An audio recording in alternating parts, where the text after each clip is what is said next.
Before we begin today's episode, just a reminder to like, subscribe, and turn on the notification bell if you enjoy this episode.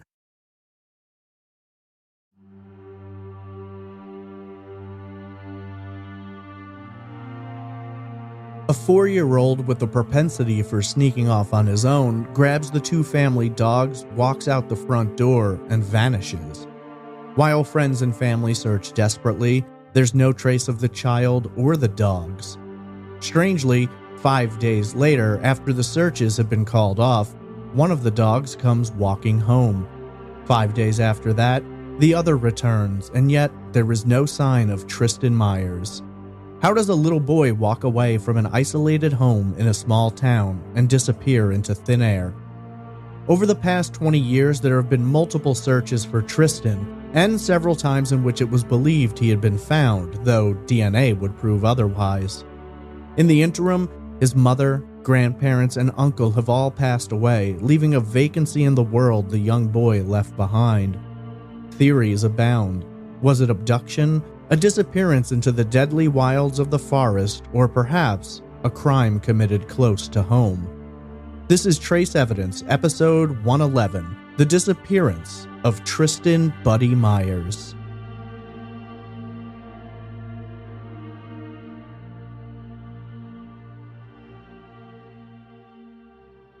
Welcome to Trace Evidence. I'm your host, Stephen Pacheco. Today we examine the mysterious disappearance of 4-year-old Tristen Myers. Before getting into the case, just a few notes about the show. Trace Evidence is a weekly true crime podcast focused on unsolved murders, disappearances, and other crimes. You can follow the show on social media on Twitter at TraceEvPod, Instagram at TraceEvidencePod, or by searching Facebook for Trace Evidence Podcast. The show is also on MeWe and Minds. If you're interested in supporting the show, as it is a one-man operation, and you'd like to get some Trace Evidence swag, there's a Patreon at patreon.com/traceevidence, or you can donate directly via PayPal. Visit trace-evidence.com for all social media links, donation options, and contact information, as well as thorough information on all episodes. To submit case suggestions, you can visit the website or email me directly at traceevidencepod@gmail.com. Tristen Myers had walked away from his home on 2 separate occasions. The third time, however, he never returned, launching one of the largest search parties in the history of Sampson County, North Carolina. This is episode 111, The Disappearance of Tristen Myers.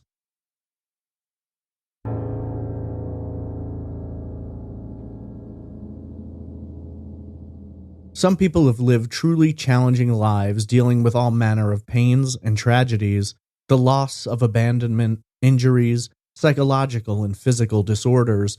The world can be a hard place, but most of the time these things happen across a large lifetime. In the case of Tristen Allen "Buddy" Myers, he'd experienced his share of difficulties and challenges in just the first few years of his life. Tristen was 4 years old when he mysteriously vanished from the home of his great-aunt and uncle in the small south-central North Carolina town of Roseboro. Roseboro, like many other small towns in the area, had popped up in response to the construction of the Cape Fear and Yadkin Valley Railroad system, which ran between Fayetteville and Wilmington. Despite more than 100 years of development in the area, Roseboro has remained a small backwoods town with a population under 2,000 residents. Perhaps this, in conjunction with Tristan's age, explains why it all came as such a blow to Sampson County. However, Tristan's story actually begins more than 800 miles to the southeast in Ocean Springs, Mississippi. When Tristen was born to Raven Myers on July 16, 1996, his mother was just 15 years old. Raven was not equipped nor prepared to be a 15-year-old single mother, and while there does seem to be somewhat of an attempt by the young mother to raise her son, it quickly became apparent that she was not up to the challenge. Also, it's against Mississippi law for a 15-year-old to keep custody of a child. Raven appears to have had a troubled life, or at least one which presented her with many troubling situations. You may be wondering about Tristan's father. An article from the Chicago Tribune expands on this, writing that Buddy's mother, quote, told police that the father could have been any one of 4 or 5 men, end quote. It also goes on to explain that Raven's second child, a daughter, was later seized by the state. Reportedly, this second child, at the age of 3 months, had her skull fractured at some point in time, and Raven blamed it on her roommates. Sadly, Raven's story will come to its own grim conclusion later in the episode, and seems to be yet another tragedy in a growing list of painful and difficult moments surrounding the life of Tristen Myers. Raven's family took up the challenge she was unable to, and Tristan was given to his grandparents, Robert and Sally Myers, who lived in Louisiana, so they could provide a nurturing home to the child, according to the Fayetteville Observer. However, while everyone believed the situation could best be handled by the mature members of the family, this would be the first in a series of events which would ultimately lead to Tristan's troubled life and disappearance. For approximately 2 years, Tristan lived with his grandparents who, to some degree, struggled with the challenge of raising such a young child. However, things were going well until 2 incidents which would send Tristan packing once again. The first incident nearly resulted in Tristan's death, happening in 1999 when he was just 3 years old. Now, I should preface this by saying newspaper and television reports vary in several ways regarding the incident, though there are a few common threads. In November of '99, Tristan's grandfather Robert was working on a car when Tristan was accidentally run over. Some articles say the accident resulted in Tristan suffering a broken leg, second-degree burns on his neck, face, hands, and feet, as well as a laceration in his head, such as one published by ABC News. Other articles have presented the accident as not a run-over, but a hit, saying that Tristan received burns to the neck, but a fractured leg instead of a broken one, and there's no mention of a head laceration. The Charlie Project described the accident differently, relaying the story that the accident came as the result of Tristan's grandfather being drunk at the time. All articles seem to imply that Robert was working on a car and at some point got in to drive it. An article written by the Fayetteville Observer explains that Robert was backing the car up to move it when he accidentally struck the then 3-year-old. When asked about the accident in the aforementioned ABC article, Robert explained, quote, I could have been stone sober. It would have made no difference, because I've gone over and over and over in my mind what could have changed that. That was an accident. End quote. In one article it states that while backing up the car, Robert struck Tristan and wasn't aware of it until the child walked up to him, covered in blood. While Tristan was taken to the hospital, Robert was charged with drunk driving, first-degree vehicular negligence causing injury, and cruelty to a juvenile. Tristan had several physical issues to overcome in response to that accident. At first, it seemed that Tristan's grandparents would be fully capable of taking care of him. However, another medical issue would strike, which is what would lead to Tristan being taken in by his great aunt and uncle. A few months after the accident, in 2000, Sally Myers became severely ill due to a battle with liver cancer. While Robert attempted to take care of his wife and his grandson, it soon became too overwhelming, and in hopes of finding a new home for Tristan, he reached out to his brother, John, and his wife, Donna, asking whether or not they'd be able to look after the toddler.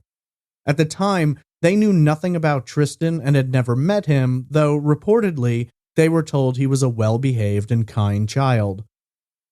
John and Donna discussed the situation and ultimately agreed to take Tristan into their home, located in western Sampson County along Microwave Tower Road in Roseboro, North Carolina. In several articles, the situation in which Tristan was given to his relatives seems a bit bizarre. They drove down to Louisiana from their small town to pick him up, and at least one article, written in the Chicago Tribune in April of 2003, described it by saying John was handed the child and only 3 changes of clothing. Tristan's mother, Raven, seemed disinterested in her son, and in a statement taken by authorities after his disappearance, John stated, quote, Raven did not show any emotion, end quote, about her son being taken to North Carolina. Within hours of the trip home, Tristan had already received the nickname Buddy from his great uncle. To this day, articles and headlines about Tristan's case often refer to him as Buddy Myers.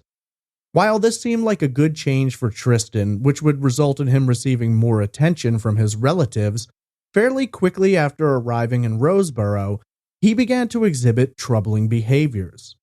Tristan became prone to angry outbursts, screaming and flailing his arms and fists. John and Donna would go on to describe him as behaving in a disruptive way, and things would only get worse over the first few months that he lived with them before mysteriously vanishing. In several instances, when playing with other children, Tristan would become violent, hitting the kids and shouting at them. His outbursts, though, were not limited to others, and Tristan soon began biting himself and scratching deeply, sometimes drawing blood.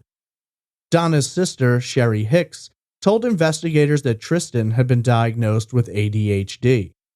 On September 24th, 11 days before his disappearance, Tristan's violence turned deadly when, in an incident, he accidentally killed one of the family dogs. The details surrounding the dog's death are a little scarce, though Donna did give information to investigators regarding that incident. Reportedly, Tristan woke up in the middle of the night and decided to give the dog a bath. In her statement, Donna explained, quote, "He had the dog by the neck and was shaking it. It was old. It may have had a heart attack." End quote. While this story certainly seems believable, reports suggest that one of the dog's teeth was later found in the bathtub, leading to some speculation that the dog's death may have not been due to simply choking and shaking. In a sad recounting of the aftermath, John reportedly told investigators that the dog was buried on the property, and Tristan later attempted to dig the dog up and didn't understand what was wrong with him. He apparently told his guardians that he planned to take the dog to the hospital to get him help. It seems rather apparent that between his violent outbursts against himself and others, and the incident involving digging up the dog, Tristan was suffering from several psychological issues which at the time were undiagnosed. Not knowing what to do, Tristan was taken for evaluation to psychiatric hospitals in both Fayetteville and Clinton, North Carolina. Tristan was kept in one facility for 5 days, during which time he was subjected to analysis and multiple tests to try and determine what issues he might be experiencing. While John and Donna were hopeful of receiving an answer, doctors were hindered in their attempts to figure it out completely. According to one doctor, it was difficult to test Tristan as he didn't seem to understand basic questions and directions and could speak only a few words. Ultimately, Tristan was reported as being underdeveloped both cognitively and physically, and it was the suggestion of the doctors that he should be placed in an evaluation center for further testing. One doctor wrote of Tristan's intellectual and speech development, quote, "I would be surprised if he could say his name, Tristen Myers, and that he was from Roseboro." End quote. Tristan was taken back home on September 29th, having been discharged as an outpatient. In addition to Tristan's troubling behavior, he had a tendency to disappear. On at least 2 occasions, Tristan exited the home without either guardian noticing. The Myers had a neighbor who owned horses, and reportedly Tristan was very fond of them. In one particular instance, when he snuck out of the home, he was found approximately a mile away by that neighbor, who returned him to his guardians who were, for lack of a better term, confounded by his ability to sneak off, let alone to get so far from home as a mere 4-year-old. According to several articles, Tristan had left the home in a similar fashion in the past, being found once again, but the third time he went on one of his adventures, he was never located. For the Myers, it was a frustrating and devastating situation. It's been reported by neighbors and family, everyone that knew them, that John and Donna had great affection for Buddy and did their best to try and provide him with a good home while navigating the challenges he faced. Donna and John planned to adopt Tristan, hoping to make him a permanent part of their lives. A neighbor, Jackie Cox, told the Greenville News, quote, "The child was nothing but loved." End quote. John and Donna's home was a good place to raise a child, a quiet little town, a house with an expanse of land to explore. The home was remote, just off a gravel road approximately 100 yards from a two-lane road which saw a few passers-by. In a separate building located on their property, John's 80-year-old grandfather, Louis, lived by himself, according to the Rocky Mount Telegram. This is the only home in sight of the Myers. John and Donna believe this was an optimal place to provide him with entertainment and adventure, but sadly, that adventurous spirit may have been what led to his disappearance. Apparently, on the two occasions where Tristan left the Myers home, he had done so through the back door. The second time Tristan walked off took place just days before his disappearance, according to the family. In response to this, and in hopes of keeping a better eye on the child, John installed a buzzer on the back door which would make a loud sound if it were opened. It was hoped that the alarm would alert them the next time Tristan planned to make one of his impromptu journeys. However, on Thursday, October 5th, the alarm was bypassed. Earlier in the day, the 4-year-old was taken in for a doctor's appointment. On the way home, Donna stopped and bought some toys for Tristan. Once they arrived home, the two sat down and shared lunch before heading into the living room. According to Donna, Tristan was very tired when they returned, so she put on a Barney videotape while Tristan took a nap in the living room.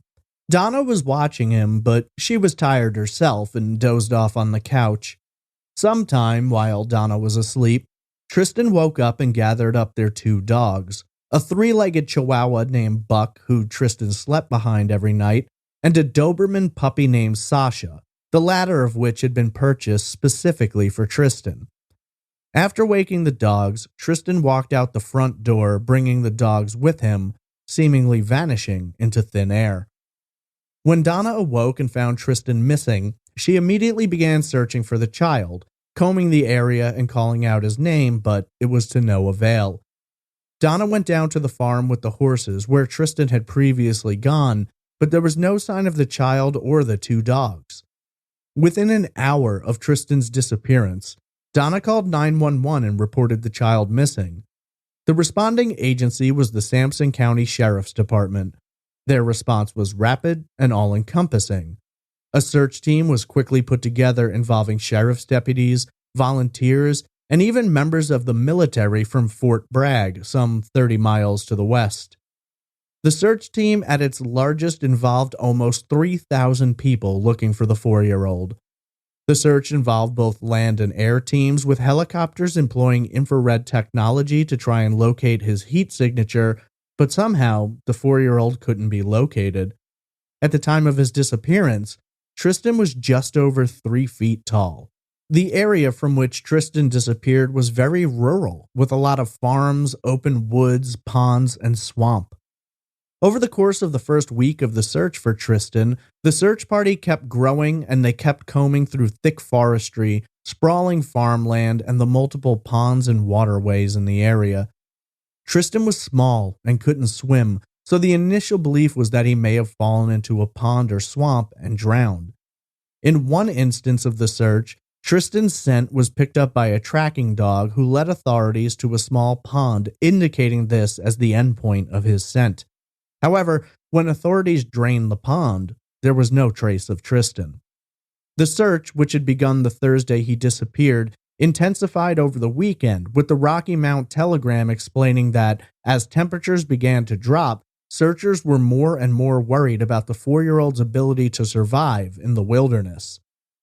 Neighbors were questioned, the family was looked at intently, and multiple members of the family volunteered to take polygraph tests. At the time, there was a lot of speculation that Tristan's disappearance had to be tied to a family member or close friend. That focus, though, has dissipated over the years, with the family being cleared of any involvement. The search covered a radius of approximately 3 miles, with the Myers home being at the center. Multiple irrigation pools in the area were dragged, while divers went into other ponds and bodies of water. But sadly, Tristan seemed to have inexplicably vanished. Rumors were everywhere, some arguing that a young boy fitting Tristan's description had been found dead in a dumpster, Others saying that a young boy resembling him had been shot to death and found in an abandoned home. Neither of these rumors turned out to be true, though it was later suggested that the rumors had done damage to the search, convincing some locals that there was no longer a reason to keep their eyes out for Tristan. Both the Sampson County and Cumberland County Sheriff's Departments fielded hundreds of calls from concerned citizens who thought they had seen Tristan, the dogs, or all three. According to investigators, to date, they have received thousands of tips, but none of them have brought them any closer to finding Tristan. The search was ultimately called off 3 days after Tristan disappeared. However, it was started again after a curious incident. 5 days after Tristan disappeared, there was a discovery which, for a time, gave hope to both the family and investigators that Tristan might not be far away. On Tuesday, October 10th, the Myers dog Buck, the three-legged Chihuahua, came walking back onto the family property. Curiously, Buck showed no signs of having been in the woods for 5 days.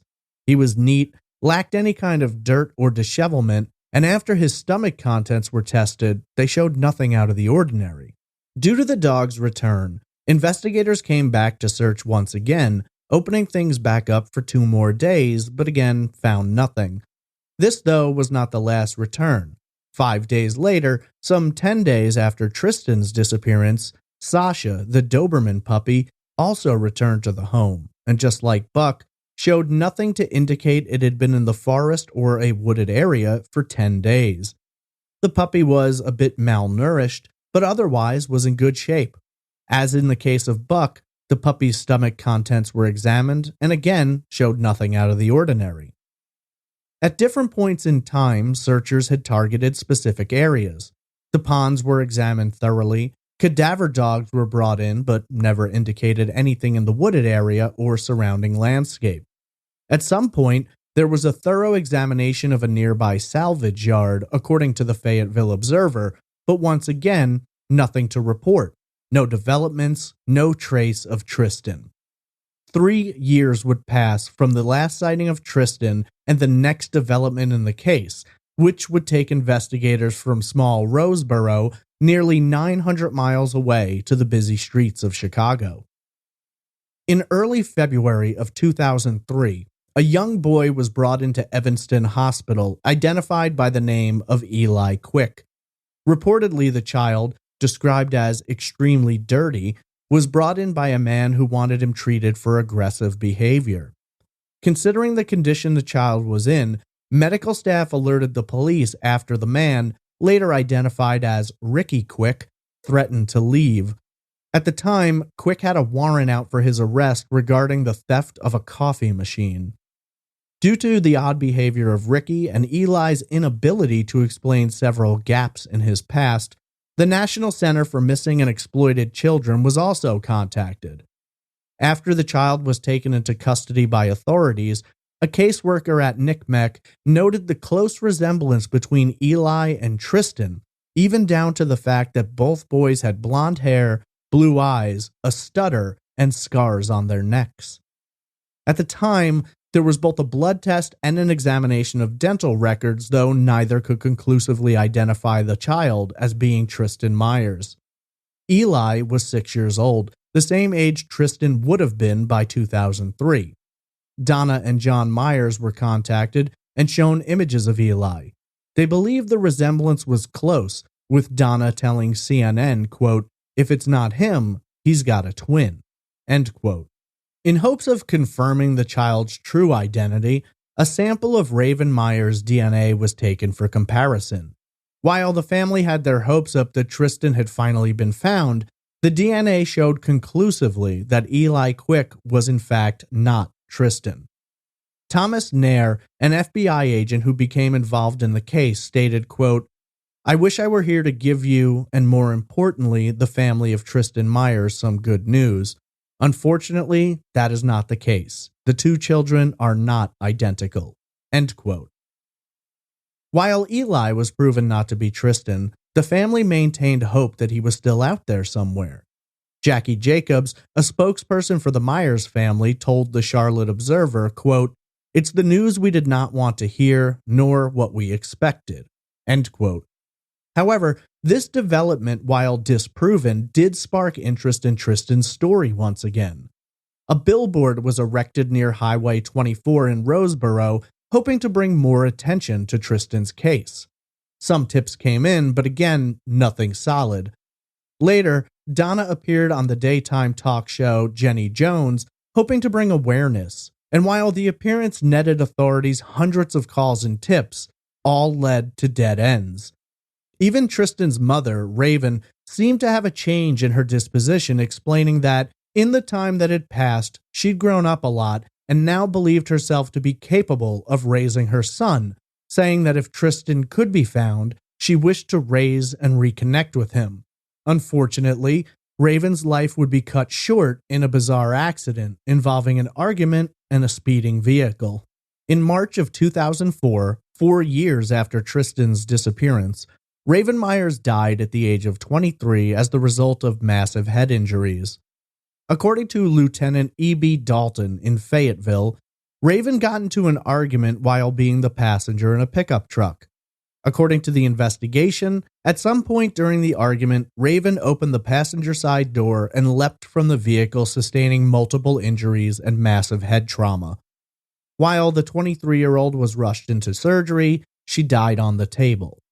I should note, some articles say Raven fell out of the back of the speeding truck, but the official line seems to be that she jumped.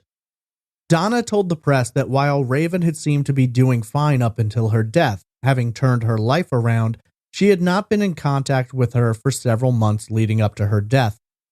Donna went on to tell the Star News, quote, "I'm very hurt. Buddy's not here. Now he's not going to get to know his mother. It's so unfair." End quote. The Sampson County Sheriff's Department told the media years later that in 2011 they had followed up on a tip which brought them into the swamplands of Florida.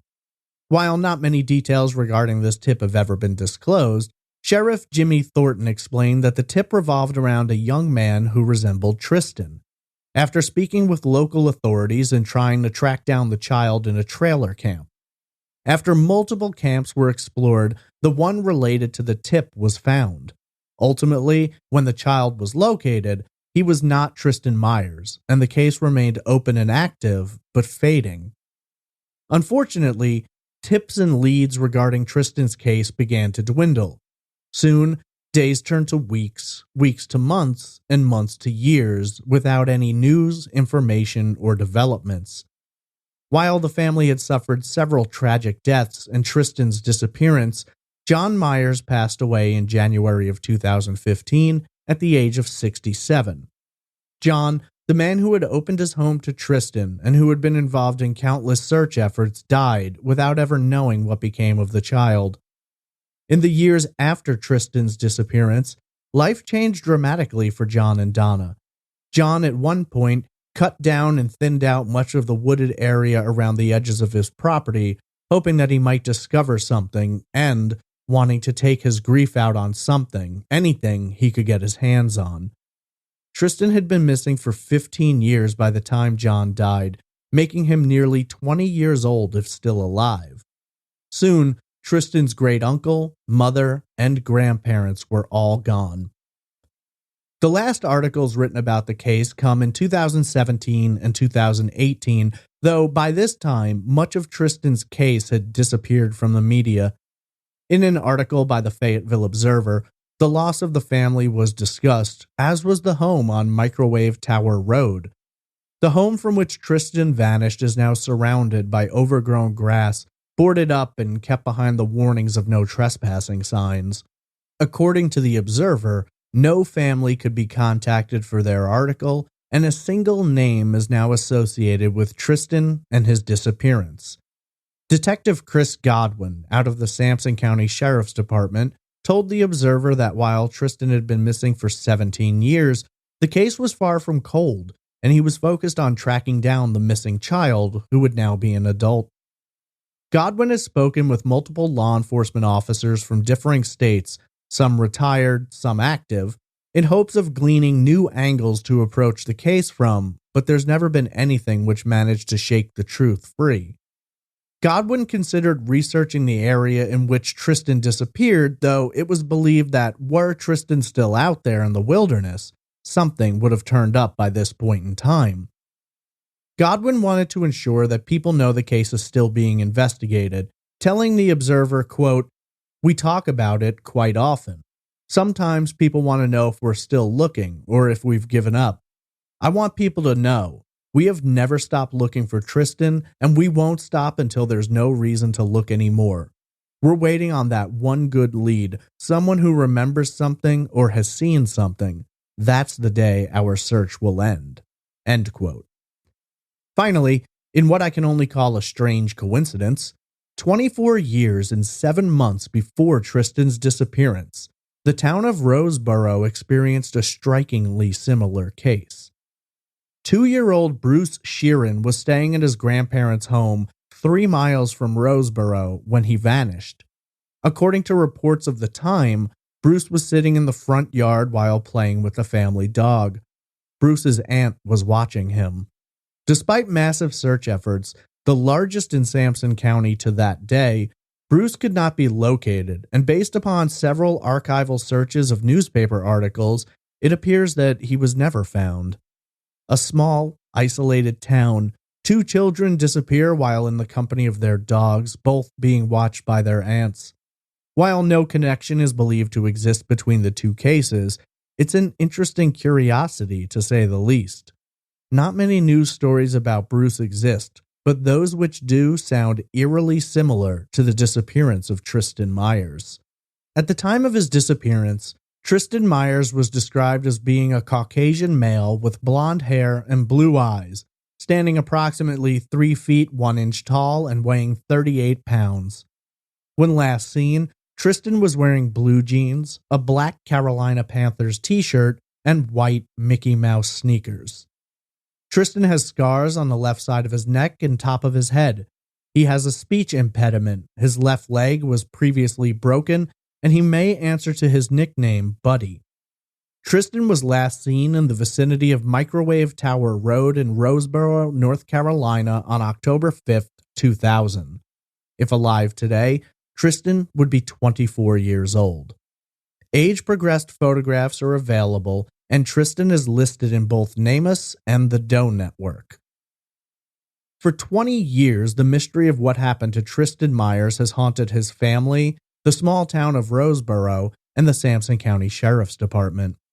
Over the course of those 20 years, most of Tristan's family has passed away, with cousins and second cousins remaining to wonder what became of the little blonde boy who walked off into the afternoon with his dogs. The area has been searched and searched again. Family has been questioned, neighbors and volunteers have searched, billboards have been erected, and family have appeared on national television shows, hoping to bring awareness. And yet, after all these years, Tristan's case remains open and unsolved. Despite the passage of time, the changing of investigators, and the loss of family, there are still those who hope to bring a conclusion to this haunting mystery, and there are some who still believe that Tristan may be alive out there somewhere, perhaps not even knowing his true identity.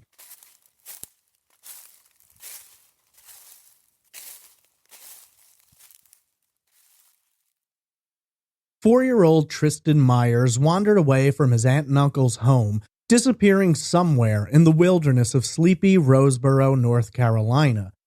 Despite extensive searches and large pushes for national media attention over the last 20 years, he's never been found, and in that void reside many unanswered questions.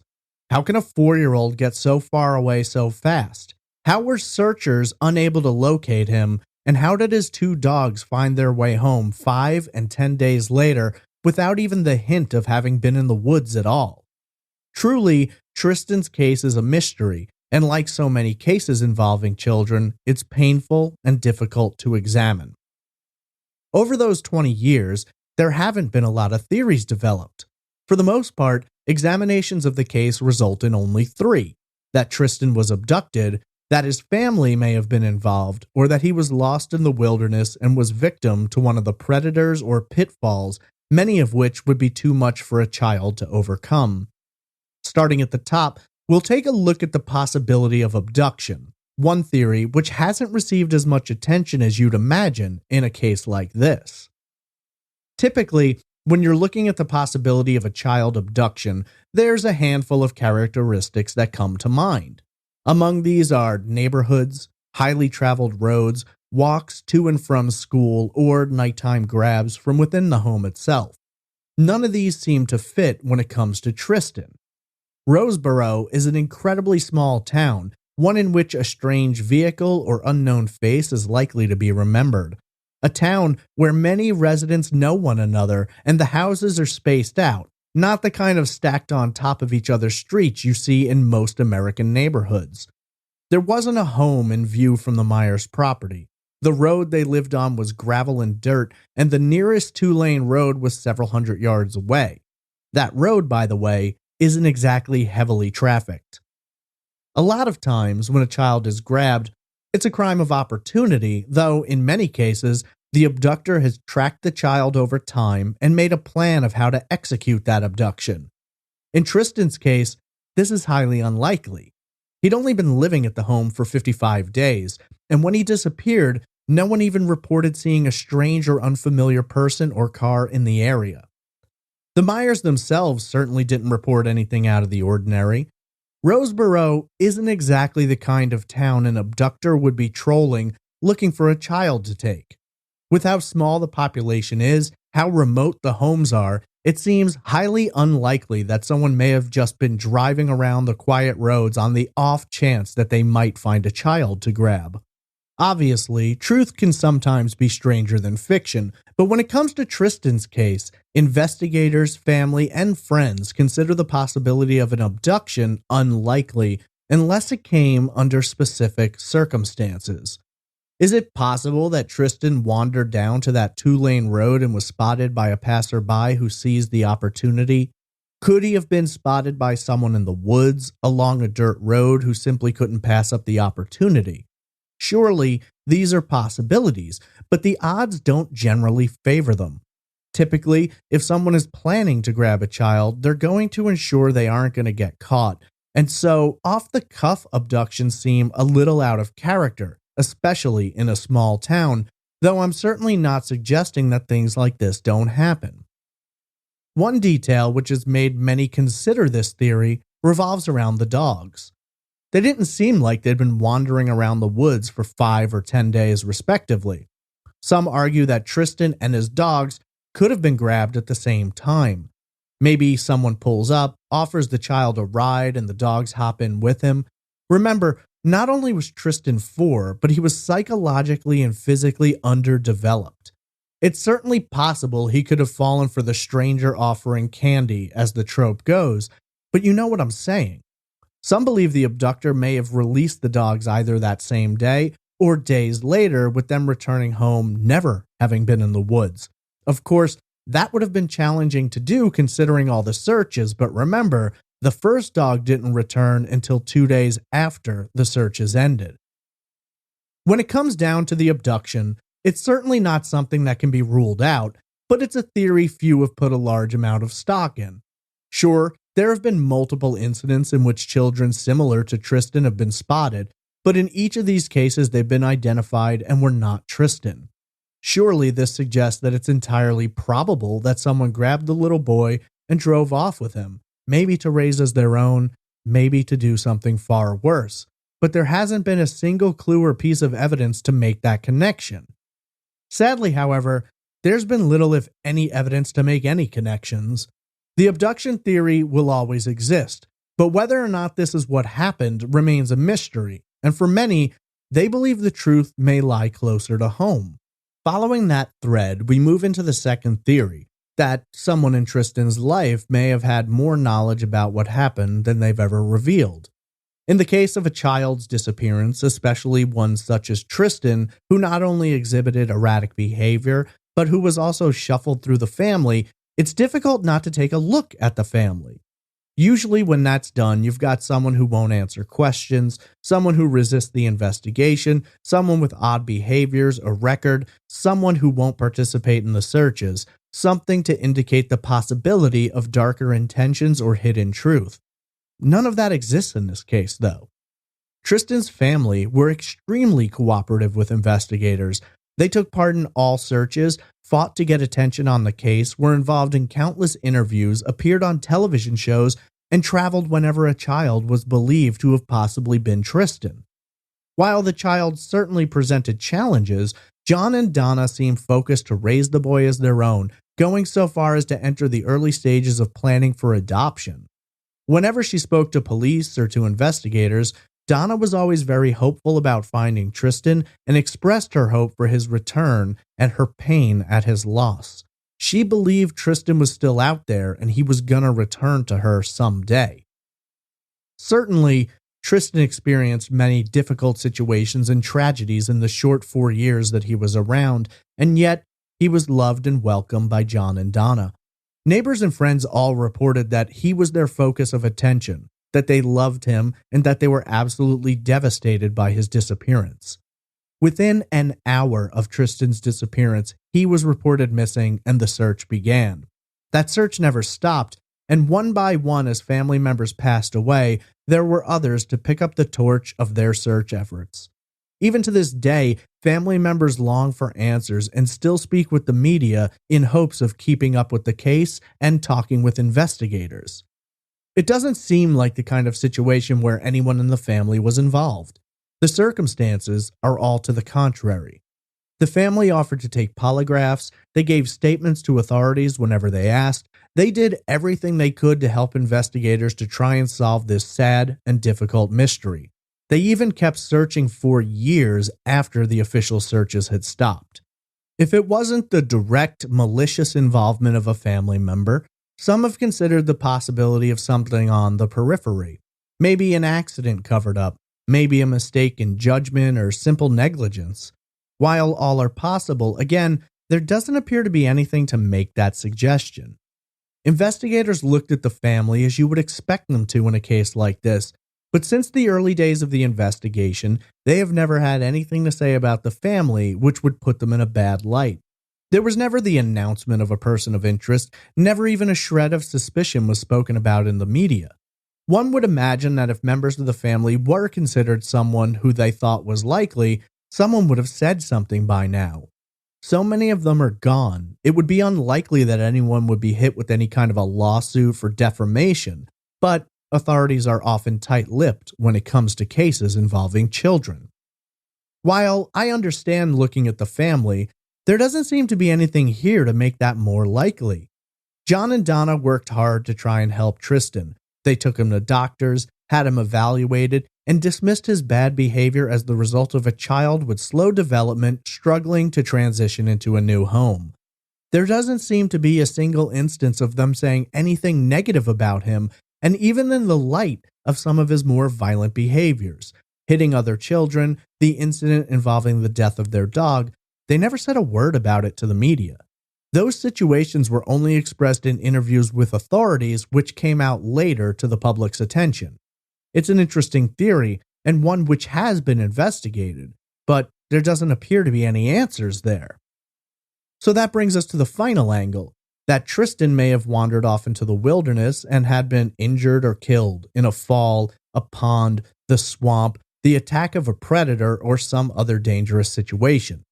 Let's face it, we're talking about a 4-year-old who has a tendency to wander, a young and small child with a propensity for going off on his own. Is it really that hard to consider that he could have gone off, as he had done 2 times in the past, but this time went into the woods instead of towards a neighbor's farm? 3 feet, 1 inch tall, 38 pounds. How far could a 4-year-old really get over the course of a few hours? The furthest record we have of his travels comes from the second time he walked off, leading him to approximately 1/2 to 1 full mile from home.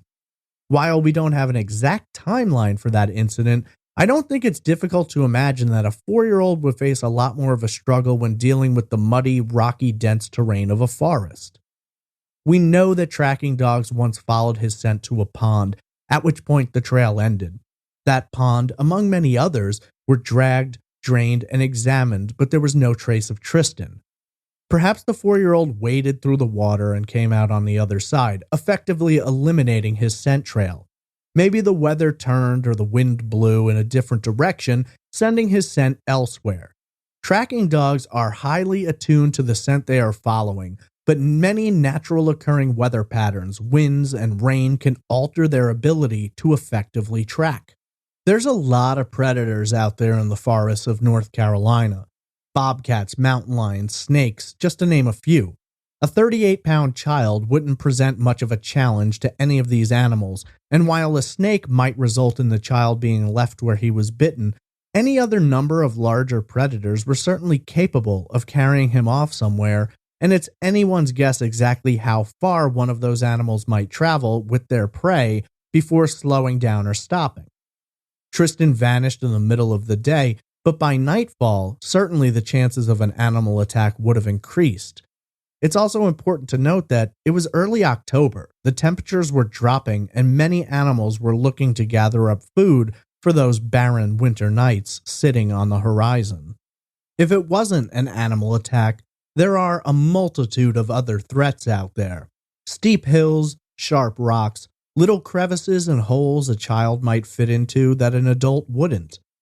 During their searches, they used infrared cameras mounted on helicopters, hoping to find Tristan's heat signature.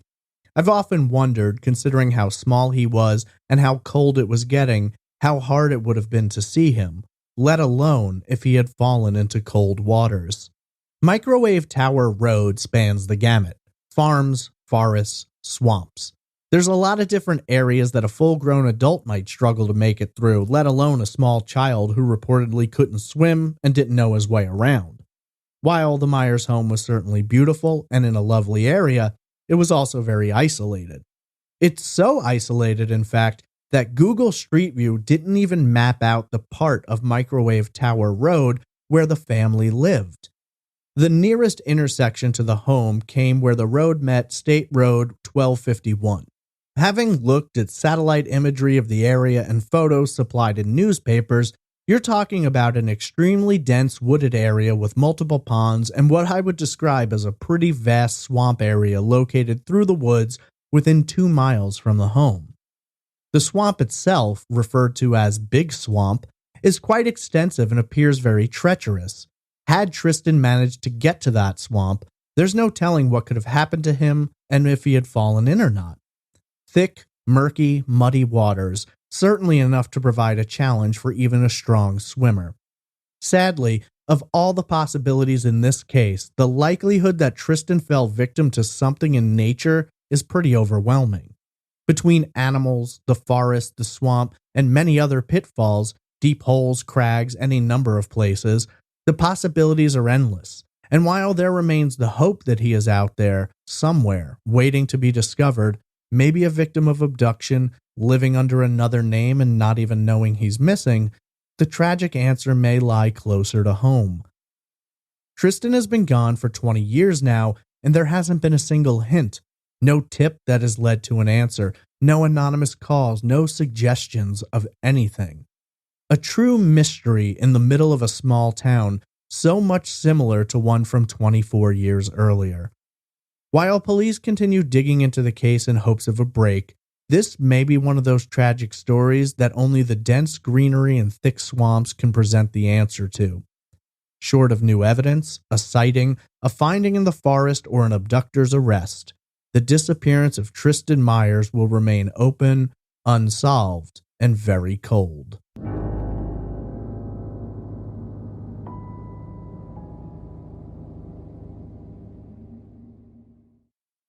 If you're looking for more information about the disappearance of Tristen Myers, there is some out there, newspaper articles and interviews, but honestly, there is not a vast wealth of information. Tristan is listed on NamUs, case number 6442, as well as NCMEC, case number 897039. He's also on the Doe Network under 4638 DMNC. If you have any information about the disappearance of Tristan Buddy Myers, please contact the Sampson County Sheriff's Office at 910-592-4141. The agency contact person is Lieutenant Chris Godwin. You can also contact the FBI at 704-377-9200. What do you believe happened? Tweet me at TraceEvPod, email me at traceevidencepod@gmail.com, tag me on Instagram at TraceEvidencePod, or comment in the Facebook group. I've had a couple of people ask me about the availability of Trace Evidence merchandise. There's a couple of places you can go. You can go to traceevidence.threadless.com to see the wide selection of t-shirts and stickers and other items. You can also just go straight to the website trace-evidence.com and click the merch link in the header, which will provide you with links to places where all Trace Evidence merchandise is available. Did you know the True Crime Podcast Festival is taking place in Kansas City, Missouri this year? I'll be there representing Trace Evidence along with hundreds of other true crime podcasters. If you visit truecrimepodcastfestival.com/trace, you'll receive 10% off your ticket. I had a really amazing time there last year, and I love meeting listeners, so I'd love to see you there this year. Remember, truecrimepodcastfestival.com/trace, or simply use promo code TRACE at checkout. It's time to thank our Patreon producers. Special shout out to Tara Doble, Alicia Lorraine, Angie Dodd, Brittany Bivens, Brian Kemmerling, Roberta Jansen, Krista Colvin, Diane Dyson, Eamon Brady, Bacon Bits the Cat, Pamela Coburn, Abigail, Brett Eady, Kevin Bonham, Emily Smith, Emma Vachon, Gerard Lopez Barbosa, Jessica, Laura Dickinson, Linda Halcrow, Nick Mohar Schurz, Megan Cotter, Quinn McBreen, Randy Weiland, Robbie Blue, Tom Archer, and Tracy Woods.